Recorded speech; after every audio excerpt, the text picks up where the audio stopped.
Yes. It's been 3 months. About, yeah. Oh, man. You know when they said like 2020 is gonna be our year. I never said that. I never said that. But Well, I said it. You know what's weird is because 2020 is often seen as perfection, right? Vision 2020. Vision 2020 is like awesome. It's going to be great. It's going to be perfect. Even Malaysia was like had Warisan. the Warisan 2020, Yeah. the Vision 2020. So when 2020 came, we were like, okay, there must be like so many awesome things happening, like whatever. And although we had no control over what is happening now, it just sucks. Yeah, I mean, if someone told me 13 years ago that school would be canceled and everyone's using technology and you get to play Final Fantasy VII again. I'd be Again? Like, yeah. Like, really? I mean, You gotta be kidding me. I mean, how good can the graphics get? I mean, At that time, Yeah. True. You had like all these spikes and polygons, and you were already like, whoa. Yeah. all right, that's our starting point. Hey, everyone, welcome to tonight's episode of Talking Dragons. Hi. It is a podcast where friends talk about D&D, tabletop stuff, and all other sorts of crap. Tonight, we are joined by the very, very famous... No, not that famous. Yeah, not that famous yet, but he will be because he just recorded another episode of Work in Progress. Yes. Hence the same t-shirt. Another one video. Yes. Oh, right. Yeah, it's a podcast, but sometimes we also record videos. I see. Because I was told like, oh, we're doing a podcast. I was like, Yeah. Okay. Oh, don't worry about it. Nobody... I don't think we have the same fans. Oh, okay. Well, you never know, right? Yeah, You never know. I mean, the what do you call this? Internet can be very weird. Yeah. I mean, okay, so for those of you guys who don't know, Nasir is, of course, one of our video hosts for the show Work in Progress, a mini painting show. You know, mini painting has a lot to do with Dungeons and Dragons and Warhammer stuff as well. Yeah. So, yeah, it's a really great show, by the way. I think it's one of our best performing shows. Yay! Thank you so much. Thank Yeah. you so much. Of course, it would not be possible without my very sportive co-hosts as well. Who are those? We had so many co-hosts. Yeah, we have, and so far I think they all had something of their selves to bring onto the table, literally, and quite literally. Hard to imagine, but okay. Because it's like we work on the table, right? And they bring their own stuff and we Right, talk, we okay. talk. I was thinking body parts and... Yeah. No. Well, there is an ulterior motive as to why I brought you on today. Oh, today. okay. Because I heard you were a big Final Fantasy VII fan, Yes. hence the segue. Yes. And I wanted to talk about it because this is an official Spoilercast podcast because we get to talk about Final Fantasy VII. Okay. All right. So, Final Fantasy VII came out like a good month Yeah. or so. Does it April still count or- as a spoiler? Should be. I don't know. People say you should wait a year. I mean, some people are still playing. Like, the reason why I really want to talk to you about it is because no one else has finished it. Well, there is someone out there who's finished it, but he's not very good. Is he like that? He's like,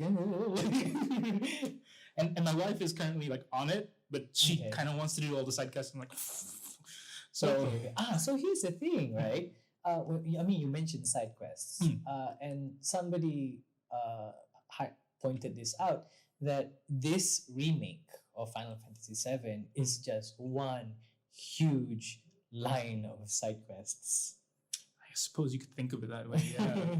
I mean, okay. So, spoiler alert. If you're that one listener who listens to our show, Pause, play the game, finish it, and come back. and then come back. Yeah. Or if not, you can just switch back to when 5 minutes from the end, we'll be talking about something else. Yes. It'll be marked right on the. It's like here. Yeah. Usually, I'm very accurate with these things. Fair warning, you can't really. Can't really see it, but I'm actually nodding no. Well, Final Fantasy VII, let's start from the beginning. Final Fantasy VII was not my first Final Fantasy game. It was for me. So I think that's why it resonated so much. But okay, let me just go back in time and tell you what happened when I played it for the very first time. Now, we all know okay, graphics wasn't great. Music was amazing. It was like for me the first time the ATB bar was there. You know, you're just like you know, it's just iconic in itself. And speaking of iconic, that iconic scene. Deep breath. When that happened, I actually dropped my joystick and stopped playing. Oh my. I did not pick it up until a few years later. Oh wow. I was traumatized. So I was bad. traumatized so bad. I was in tears and I was like, I can't do this. It was I think it was the first time I had a proper like emotional breakdown All right. from a video game. And only a few years later did I gather the courage to start it again, put in the disc. Okay, you know what? I'm going to do this. Yeah. And only then did I eventually finish it. Well, this is a spoiler cast, so that moment you're referring to is when we reveal that Zach is actually Cloud. No. All right. Which one are you talking about? Are you talking about the The one one in where the church. the church? Yes. You mean when Reno showed up? Okay, obviously we're talking about Aerith and the iconic scene in which she dies. Yes. And just in case anybody, like if you are pretty young and you think that this game is Cloud's, finally he's getting his own game since Kingdom Hearts. Yeah, I was actually seeing comments, kids lah maybe, I'm assuming, going, wow, Cloud is finally getting his own game. And I'm going, like, That sweat drop. That would be the time to swear at children. But it's okay, you guys weren't born yet, we understand. And stuff. Summer children. Yes, exactly. So when this remake, when they announced the remake, that was one of the biggest questions I think a lot of people had. Will that scene be? Because and to answer that question, we don't know. Yes, exactly. Because right, it was so traumatic for me when it was in such low specs. I don't know what's the word, right? It's like it's such a low polygon count, and even like cutscenes. I mean, they weren't amazing, but even at that time, it was so traumatic to be able to see it in high definition. I don't know how my gentle heart is kononya. You know, we'll take it. Yeah, I mean, my wife was actually too young to play when it came out. Okay. So she's playing it practically for the first time. I mean, she's heard of it. She's watched her brother play, but now she's playing it through, and she's like, I finally get it now. Oh. I finally get why it's such a big deal. Yeah. It's like, you children. You need high polygons, and just to appreciate a good story. And but that's the part about all these Final Fantasy, not just 7. There were a lot of other games as well. I played a lot of the other games. Final Fantasy Tactics. After 7, I went with 8, 9, 10, X2. You know, I played just about every single one. But did you stop anywhere? I think I stopped when they went MMORPG. 11 or 14, right? There's 11 and 14. I think it was 14. 14. Yeah, I definitely stopped at 14. Yeah. I stopped once the AI started kicking in and I couldn't control. Yeah. So 15 was not a thing for you? No, unfortunately. But then when they said, oh, it's 7 remake, it's like, hyperventilate. It's like, oh my god. Now, I played a little bit of 15, and I would say I'm not a fan. It might be an unpopular opinion, but FF7 had the same game mechanics as FF15, supposedly. It was built on the same engine and stuff. Okay. And I was like, okay, so maybe I might not like it. But I loved it. I loved it the moment I downloaded the demo. Because the demo was what sold me. Like, that was what went to me. And like, because I was either one of those people that watch games or I play games. Because I think I've kind of grown up a little bit. Like, I don't sit down for 14, 20 hours just to finish a game anymore. You could, but you just don't. I just don't. I mean, wife and kid now, so it's not an option. It's not an option. But if let's say for example, right, you were single, no care in the world, no job, nothing to Yeah, and Would the you- only source of love that I would get is from video games. would you sit down to just finish it in one go? I'd probably give it a try. Yeah. Mm. No job. Yeah, definitely. Oh, No job but with the PS4. yeah, I mean the PS4. Man, I think the last game I ever finished was on the PS2, and I would be like, Mm. this world needs me to finish this game. It That's must my be- mentality. It must be done. Yes. Yeah. Yeah, the world depends on me. If I don't finish this game, I'm wasting my $5. Obviously, pirated games, but yeah. Not that we're condoning lah. No, it's a very unpopular opinion. Yes, true. But yes, FF7 was definitely not. It was my second Final Fantasy game, and it is by far my favorite. Mm. No, damn, I keep forgetting for the most underrated Final Fantasy. And which one is that? For me, it's Final Fantasy 9. 9. I hated 9. You hated 9. I hated 9. Okay. Again, unpopular opinion, I'm very sure. My absolute favorite, if they redid this in the full glory that they did with 7, I would throw all my money at is FF8. It doesn't get enough It attention. It doesn't. Mm. And I think it's got to do with the fact that when 8 came out, I was that teenager. Yeah. You know, and I immediately resonated with Squall's Troubles. I immediately resonated with all of them because it was basically, they were late teens. Yeah. You know, they had like a prom dance scene, all of these. And it just resonated with me so much that even until now, it's like I could remember what Balam Garden looks like in you know the card game and so many other things. FF8 was my first game, my first Final Fantasy game, and it is one of the main reasons why I've stayed with Final Fantasy so far. I see. And I do love the story so much. I think at that age as well, you're kind of also into the whole romanticism of it. But it wasn't overly done. It wasn't overly done. It wasn't overly done. It wasn't like I'd say 9 was more overly romantic. so right? the reason why I did not like 9 was because it was borderline, like it was trying to be somewhat real but yet chibi. Sort of like, Okay, okay, you're graphic. trying to make it look cute, but it's not cute. And what is with that? Okay, I know it's Final Fantasy tale. Okay, and I think there were just a lot of things that I know it's Final Fantasy. It's not supposed to make so much sense, but to me at that time I was like, okay, you know what? This is not relevant to me. I think you might be surprised if you give it another chance. Because I Maybe. think, especially during the time when we were trying to expect more from Square, like 7 was great, 8 was better, and then suddenly they went with 9, which was Yeah. quirky, and the animation style was different. Yes. The story was a little bit wonky. I think they were trying to head into a different direction. Yeah. Because after that, you're back at 10. And Mm. you're back to the whole really high graphics, quality graphics that you Yeah, expected. hyper realistic and everything was like wow.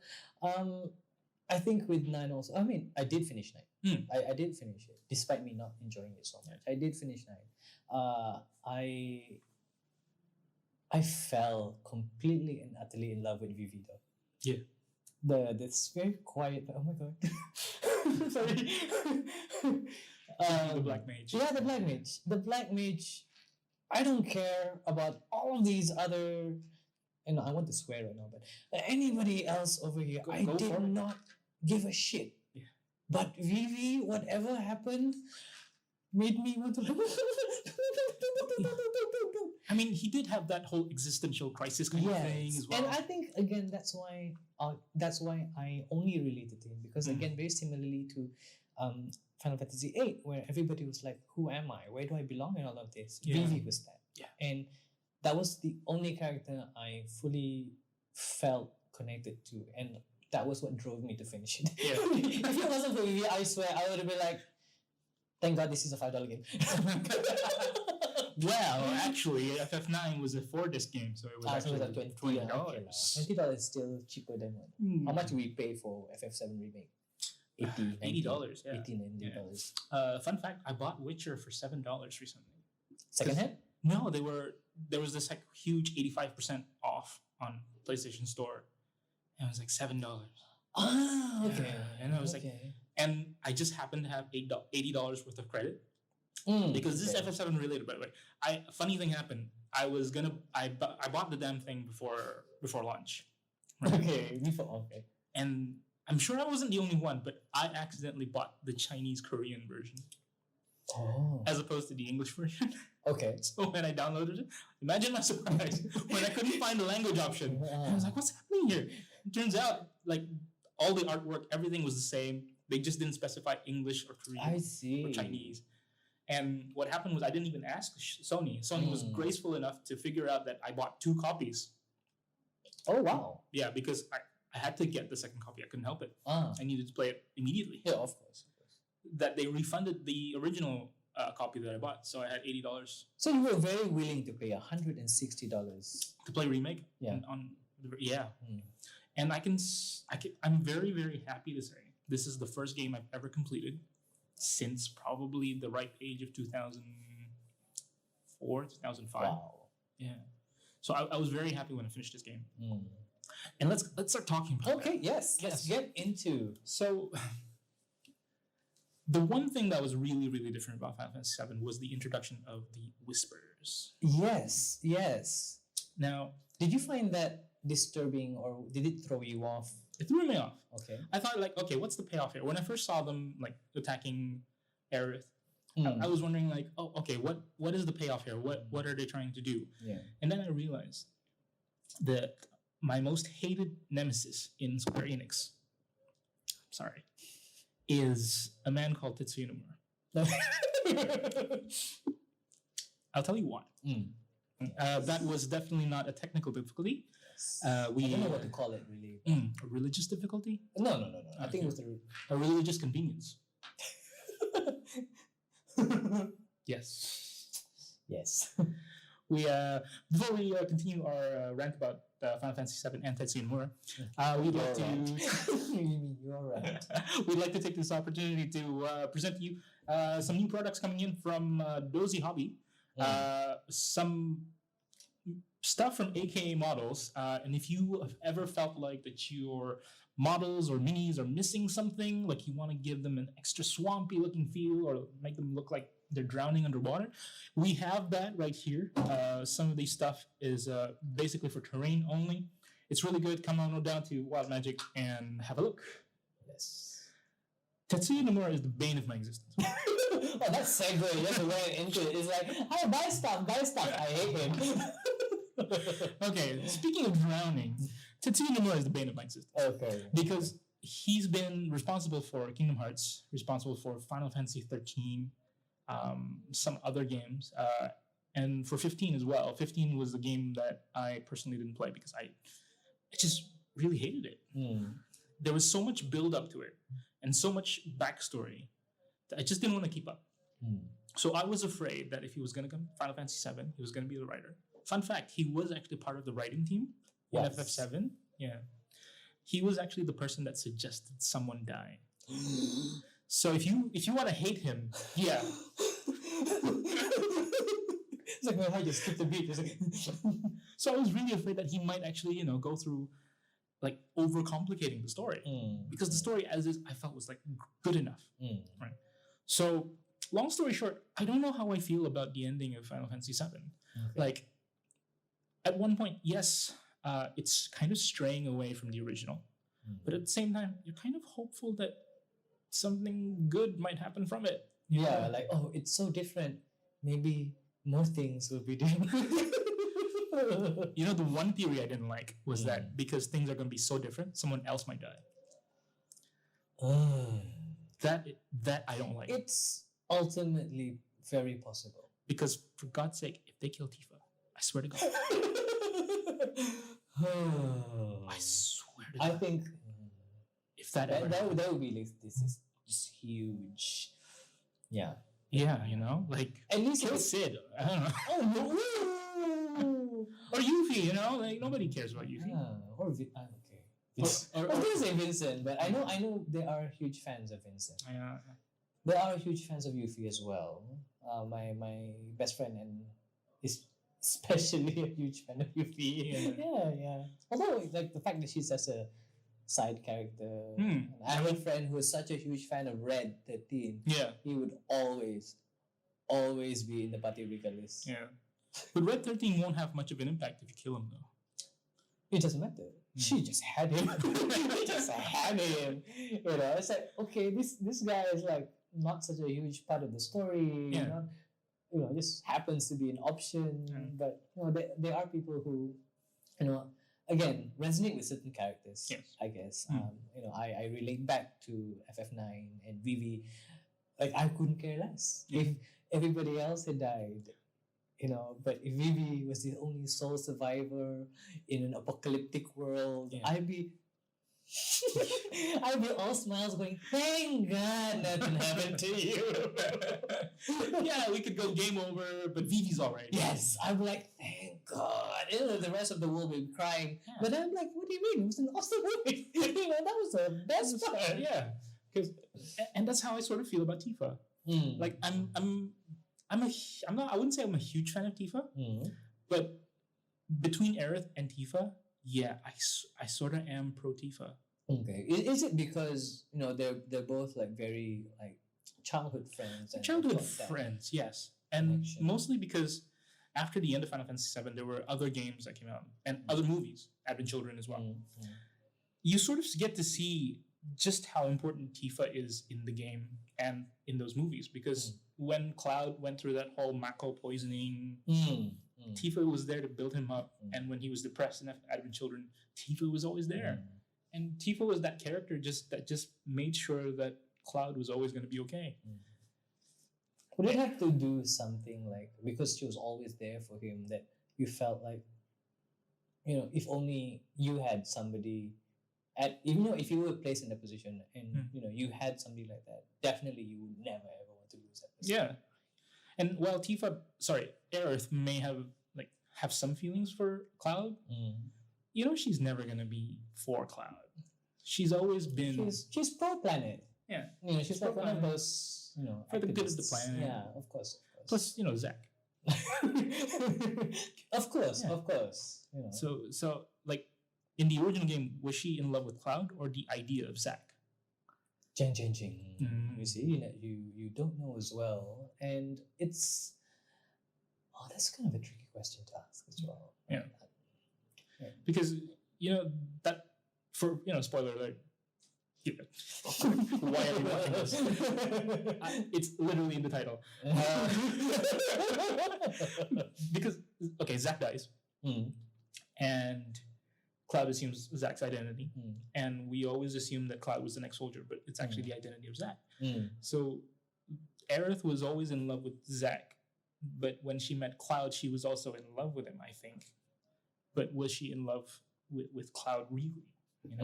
Or the idea that this person fits the profile so much, he could have been just a great replacement for Zack. Yeah. So that's always that, and in the remake. We should talk about that scene. How do you feel about that scene? I don't know what to make of it actually.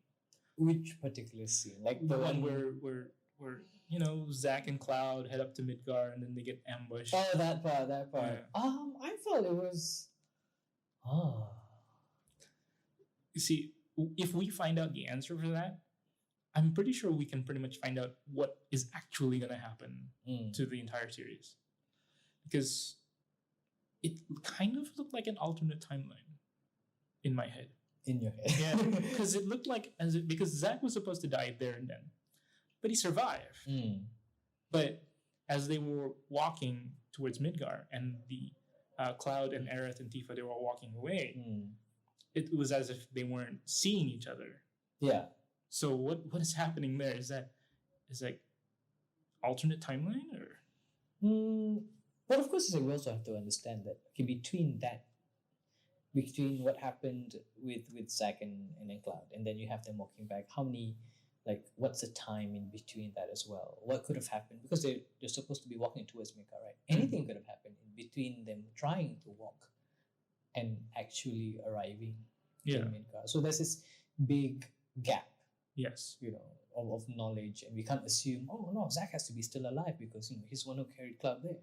Yeah. For all we know, he tried and then fell into a sewer and then Yes, because fate will always died. because the whispers will always try to make it right.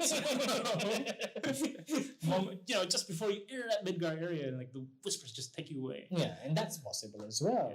And I felt that particular scene, it wasn't so much like a prophecy of things, but I felt it was more like that that emphasis that was the past, and she stopped. She stopped because she knew that this is not going to go back to how it was anymore.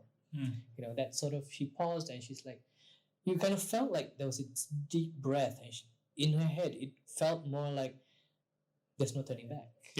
The same way, right? The exact same way with Zack and Cloud walking into Midgar, thinking there's no turning back now. You've done all of this. You've done all this damage. You've killed everybody else already. There's no turning back. Just a different direction, but a very similar, very parallel. I suppose. There's being confused by the entire thing and not knowing what to think. I have read a few theories on what's been happening. That's a little dangerous already, because you're laden with like, what could be. And part 2 is only just the corner away. Not. Yes, and that's like the worst part. You have no idea when. Yes. Right, and this one, okay, unfortunately because of COVID and all this stuff, also it was delayed. Right, it was delayed. It was supposed to have been released so much earlier as well, and then they delayed it as well, and it kept getting delayed, and people were really, really pissed off. Oh my god, it was supposed to come out already. Yeah, COVID. This is the best time to play. Yeah, exactly. Look, this is the best time. Why is it out? But I was like, okay, you know what? It's okay. We can't do anything about it. I can scream and shout until I'm blue. It's not going to change anything. It's okay. Sabar. Yeah. And then when he did finally, I'm like, yes! Yes! It took me 5 days to finish it. Oh, okay. 5 days to finish it. How many hours?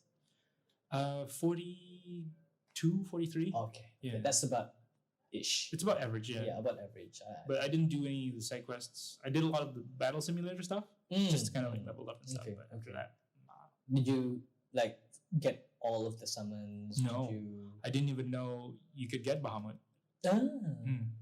But I wouldn't have gotten it anyway because it's too hard. Okay, that's what I. Yeah. Well, so I was looking around the internet for answers, and they sort of like dug up a few things during Advent Children days. There's a thing called Ultimania, if you've ever heard of it. It's basically like an encyclopedia or an updated like magazine that keeps updating the lore. Okay. In Japan, so it's all in Japanese. No one in the US would probably understand it unless they spoke Japanese. And there was this thing about how during Advent Children, or during the first game actually, the way Aerith helped Cloud defeat Meteor was that she was able to convince the planet to hold back the materia. So there's this underlying theory that because Aerith can speak to the planet, she can pretty much do anything. And that includes being able to speak to the past. I see. And this is a theory. This is a theory. And it sort of also kind of explains how Sephiroth in this current game sort of knows things are happening. And if you've ever like taken a look at the game, like a lot of Let's Plays, I've been watching a lot of those Let's Plays, you sort of get to notice like, Aerith, this bitch knows something. You know? Yeah. Like she's not saying anything because if she does, it's gonna screw stuff up. Yeah. The first time I really like rang a few red alerts or red flags for me was the first day they met. No, second day they met. It was like after their day together, and she would start sort of talking to the flowers. Yeah. And then she said something in particular. She said something like, because today is a very special day. But she never mentioned why. And it got me thinking, why is it a special day? Because she knows this is the day that Midgar gets attacked, or she meets Tifa and the whole Don Corneo thing happens. And like, this bitch knows something. Or maybe in the sense that when she says like, this is a very special day, that day needed to happen, that's why. it's like something. It's like, oh, it's gonna be like a really crazy day, but it's gonna be like a fun day. I've never been so excited in all my life, so this is gonna be like an awesome day, like whatever. Bitch, how you know? And of course, it's like there are those times when that first when she touches people, and then especially Todd, right, and he starts seeing flashes of what could happen. And then he starts thinking, oh my god, am I going nuts? Because she calms down Red 13, she calms down Marlene, right, with that flashy trick. What did they see? What did they know? Exactly. And what exactly did they see that made them feel, oh, this is perfectly all right? Because if the future was grim and dark and death and destruction, they wouldn't feel like, okay, you know what you're doing. Yeah. Right. They'd be more like, oh my god, flip the hell out and all of this. But to be able to succumb, not succumb, but let go and have faith in, okay, I believe what you're doing is right. Yeah. But going back to, okay, being able to speak to the planet and all this, my understanding of like when the first Final Fantasy VII came out, and all this, and the meteor coming down, and then this talk of Aerith's prayer, and all of this as well. With the remake, it felt more like there were a lot of references to how she knew who passed on, right? So there's this constant connection with what is actually going on with the planet, the live stream, especially. It's not like she's just another person who can like communicate with it, but perhaps when that scene eventually happens, I mean, when you talk about it, right? To be able to speak to the planet, whatever, that relation to when she eventually also returns, because that's what you say, right? Yeah. When you return to the planet, right? Will that suddenly make her the planet? Yeah. Ching, ching, ching. And then magnifying what she can do. I mean, okay, when you think about it as a human being, you are so limited by the shell that you are. Yeah. Right? But once you are released from that shell, suddenly it's like there's no physical limitations to what you can physically, mentally, psychically, whatever you call it, materially do. Yeah. So maybe they'll go down that road. Maybe. We don't know how much of the story they will change. Yeah. But here's a question I'm going to pass to you. If they change the story, if they call it, I mean, it is a remake, why bother playing the exact same game with newer graphics? Why bother? Yeah. Right? If they change the story to the point where it's completely like flipped upside down, right? Would that be okay with you? It's a new story. That's why I don't know how I feel about it. That's why I come to the conclusion, because at one point, yes, I want key things to happen. I don't want a like-for-like remake. That's definitely true. I don't want the whole wall market thing to be playing out the same way either. Like, I like that they made those different cues. I want certain key things to happen. I want Walmart to be there, and I want the Shinra invasion to be there, and I want Aerith to die. I'm sorry, but it has to happen. Of course. Right. When given that theory that it passed out, I was like, it needed to happen. Yeah. It needs to happen for her to be all this. Then okay, very difficult to watch, very difficult to feel. But it's okay. If that bitch somehow survives this round, right? I don't know even if you will accept it. Right? Of course. Like, because theoretically, right, it was so traumatic. But if it didn't happen, it cheapens it. Yeah. Doesn't it? Right? So I'm okay with the whole I'm because after I played that, I played FF7 again. Because I wanted to, just feel the things again. And I didn't bother leveling up Aerith because I knew she was coming. Yeah, exactly. But I leveled her up because she was the only healer. She was strong. She was like, whoa, keep everybody alive. Why are you not alive now? So that sort of thing. But in FF7 Remake, it's not dependent on that anymore. You could basically load up Barrett to be a healer. to be Yeah. a tank healer. Yeah. And that was like, okay, this is really weird, but it kind of works. Yeah. I don't need you now. That was the weirdest thing about the new game dynamics and the new game style, because you actually don't, unless you're a paladin. I mean, Dungeons and Dragons, right? You don't really associate tank and healer at the same thing. You Yes. usually have like separately, but Barrett works as a tank and healer. It's like amazing. Tifa, unfortunately, was pretty shitty. I mean, DPS, purely DPS. A lot of people, I'm pretty sure, would have just taken control of Barrett, go straight into, okay, what did I do? They had their ATB boosting. What do you call this? The initiative. What's it? First strike. Haste barrier. Okay, do that in like your first round, and then you were good. Yeah. You just keep everybody alive, and you just like from the distance, you just triangle once more. Yeah, it's basically that, because unless you really like took the time to learn the mechanics, you were gonna have a hard time with the game. Yeah. Definitely. Like I learned that like 15 minutes into the game. The first boss. The first boss. Oh, the first boss. Okay, but that was in the what do you call this? The plant. Yeah. And it was the first.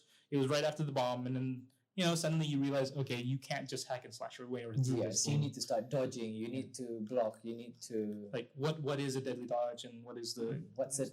They were like, okay, what's a signal? That's like, okay, the floor is letting up. Do I stand here? And it's like, run, bitch, run! all signs point to no. Yeah.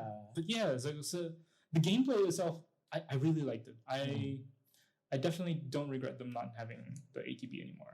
But it's pretty modern, I guess. Like to accommodate for this generation's like can't wait. Very very impatient people and stuff like that. But I did like how you could incorporate both that ATB with very hack and slash. Somebody was like saying, it felt very God of War sometimes as well, and I was like, I kind of understand where you're going with that as well, but it was still you can't just now anyways you can't just like have your enemies and then you have your party here and then you're just waiting for and then you were like run around until you were an active combatant. You were an active combatant.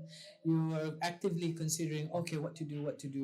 Even when you open up the menus, but time slows down. Yeah. You're like, okay, decide. Yeah. You had the opportunity to do that. It's the thing that RPG gamers would appreciate. Yes. Like for adventure or action people, like God of War fans and stuff like that, you would hate that. You would hate the fact that you can pause the battle. Yeah. You'd be like, okay, I need to go pee. Yeah. And you come back and it's just they're still like actually I think I left it to the point where like 15 minutes later she finally landed a hit. And okay, so it is moving. Yeah, because after that I don't know what I was watching. I think it was a preview of the gameplay sample. Right, they were showing when they released it, right? They paused it and then it's like you could see more, and then it's like 100. What? What? Somebody got hit and somebody got damaged while you were paused. When you not paused, really. Yeah, paused. So it was, you as a player then needed to be constantly aware of what was going on, who was within that space while you were fighting, what's going on, and you knew like, oh, a spell is coming up, can I dodge this? Like one of the hardest parts for me was like Sahagins. Okay, the frog thing, right? Yeah. They cast Toad, and it's like for the longest time I had no idea what was going on until I realized, dodge it, and then it stopped happening. My brother-in-law is a genius, because apparently turning into a toad is an advantage when you're fighting one-on-one. Because when you turn into a toad, your evasion becomes so high, Ah. most physical attacks won't hit you. So there was this thing. There's this. Yes, there's a ring. There's a ring. There's a ring. When you fight people like Reno or Rude, Yeah. or even what do you call it? Rufus, Mm. use it. It's amazing. And I was like, oh my god, this actually works. I was actually Something. wondering, like, why the hell would I want a ring that turns me into a toad? Because it's like that first, like those first few times when I got turned into a toad, I was like, okay, Cloud with the sword, and Yeah. like it's still hopping around. I'm still hitting you. I'm still trying to hit you. You know, it's not much. I was like, just smack you with my tongue until habis. But But yeah, there you have it. There is a use for it. I don't know if that was the main use for it. if there was accidental Yeah. coincidence too. Oh. Very interesting. So let's close it up. Okay. And I wanna get your opinion on your predictions for FF7 Part 2, Part 3, Part 4, Part 7. Lord. At this point, I feel that the rest of the story will progress accordingly. Because what happened in this first part is a lot of fluff. Because when you first play it, the first time round, the old Final Fantasy VII, this particular part was really relatively quite fast. You know, you don't. Okay, Yes. we live into the world. I think this whole section was a good hour. Yeah, I think, right? only. Yeah. Only. And compared to now, where this part where you spend a good almost 40. 40 hours just trying to get to know the characters and so on. I think from now on it's just going to be faster. Yeah. The rest of the story needs to happen. But what I do feel is that while the older game you could random encounter, Yeah. you could wander around and stuff. This one felt like I was watching the cutscenes more than I was playing. And I don't know if that's necessarily a bad thing. Yeah. It's brilliant, it's wonderful, the music is great. I'm enjoying myself. Yeah. But yeah, I feel like I'm watching it more than I'm playing. Yeah. It is starting to feel more of an adventure game than it is a role-playing game. Yes. So the difference is being role-playing, you get to choose how you want to play a game or Yes. how you go to it. Correct. So yeah, I sort of got that. But then if you're trying to tell a story, you got no choice. You But I do like how your decisions change, like some things. Some like, scenes are some changed, scenes yeah. change as well, and you go like, oh, I want that one. I'm like, okay, just replay this later. And, I gotta say though, the scene where you can choose between having Aerith, Barrett, or Tifa at Aerith's house, Mhm. that thing. My wife got the Tifa, and I got the Aerith one. Now Okay. I'm a big fan of Tifa. You're like, how dare you have Tifa? Yeah. However, I think Aerith had more weight to it. Okay. Yeah, the Aerith scene had more weight to it. I felt like, Hmm. and I don't know how I feel about the Barrett one. But yeah, so I feel like this is going to go as it was in the original game. Mm. I feel like not a lot will change other than if it was to make the story longer and larger. I mean, definitely. Okay, if part 2 comes out, it's going to be the same questions we've been asking when the first part came out.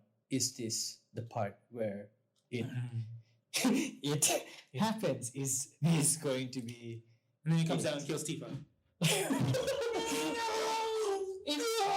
Can you imagine? It's like it could happen to anybody.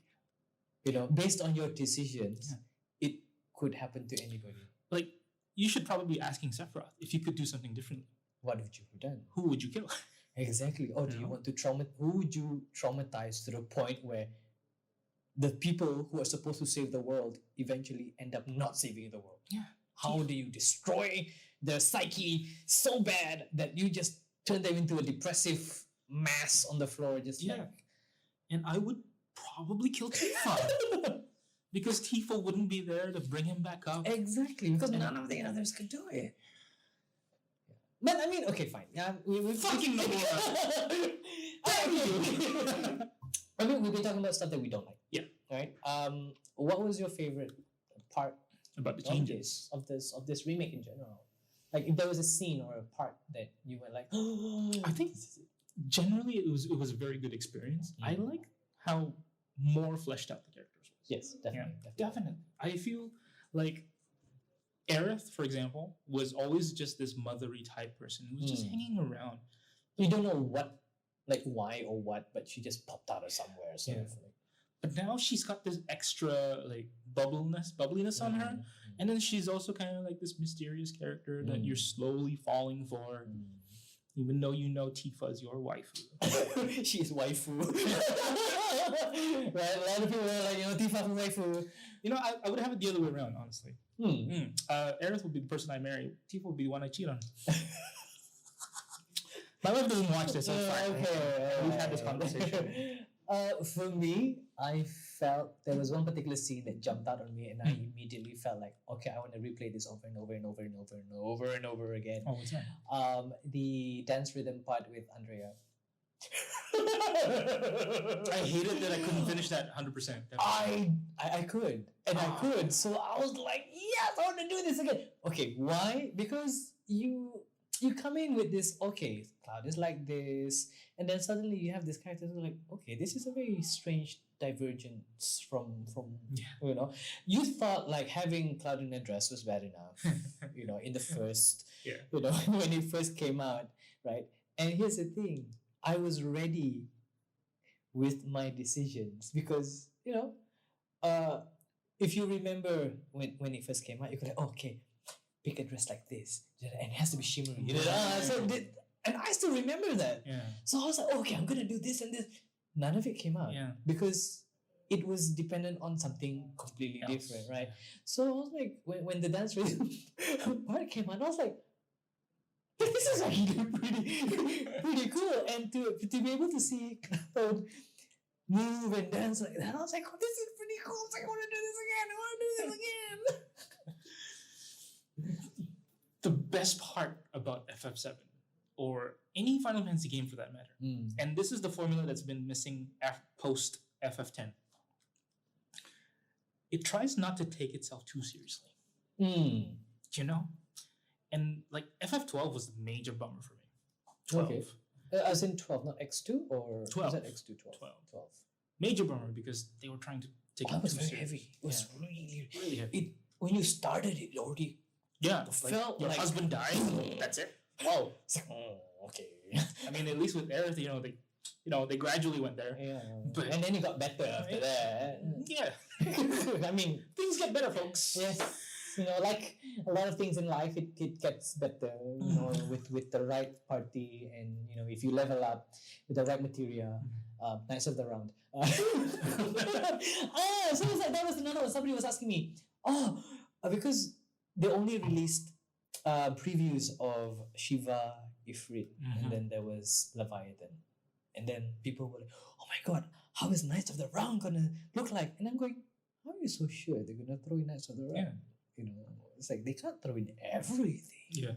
Right? They have to make some sort of It's going to be later on. if at all. But then that's when they said, wait, you don't get Chocobo until you leave Midgar either. I'm like, that's right. You don't fight. And you get to fight Genova before you leave Midgar as well. Of course, that was the first Genova fight. Right. I guess. When it happened, right, immediately I thought, this cannot be. Yeah. And it turned out, it was it. It was just a piece of her. Yeah, it was just a piece of her anyway. So you're like, this is not the real Genova fight. You'd be like, okay, this is not. Oh my So, but like character design. I mean, I'm somebody who does pay attention to like outfits and stuff. I think something that did blow me away was like when I saw Rufus. It's like, was he always this cool? Did I feel so blown away when I saw him come down? I was like, oh my god, I don't care what that trench coat and all those belts do, but damn, I want one. When he first showed up in FF7 first game, I thought, oh, that's Cypher. Because they were so low poly, and then Advent Children came and he was all in a hood and stuff, so you really didn't see it. And suddenly he shows up like, oh My God. Like, what? Yeah, it's like, that shit is dope, man. I need that. There's a lot of things like you kind of expect things to be differently, and man, yeah, I generally give FF7 Remake my seal of approval. Yeah, definitely, Definitely a good definitely. game. If you haven't played it, and you should. Yeah. You should. So what are you doing with your life? By now, your friends would have finished it. So just borrow. Yeah. So now that you're back with us, and after completing the whole 40 hours of Final Fantasy VII, please rewatch the entire thing, because that's why we asked you to come here to the 5-minute timepiece. Yeah. It's almost like one of those your own adventure game books where you are now at this point. Now rewind, find that point, and now you are caught up. please tell me we're going to do this sort of like format. If you want to see me punch Nas, skip over to 46 minutes. And if you want to see us say goodbye tonight, we can start right here. Nas, thanks a lot for joining me Thank you tonight. so much for having me. This was fun. great. It was fun. Yeah, I could talk about FF7 for hours, but I will. But we're gonna have to switch it off right here, and feel free to Because join you've us got again other stuff next to time. do. Yeah, I mean, you guys have other you stuff guys, to do. yeah, you've got some FF7 to play. Yeah. And replay it. hard mode, guys. Yeah, and take a look at what that bitch Aerith is up to, because I swear Pay she is attention. up to stuff. Let's just see. Good night, everyone. Bye Bye. I hate so much. This is probably like the second time I've mentioned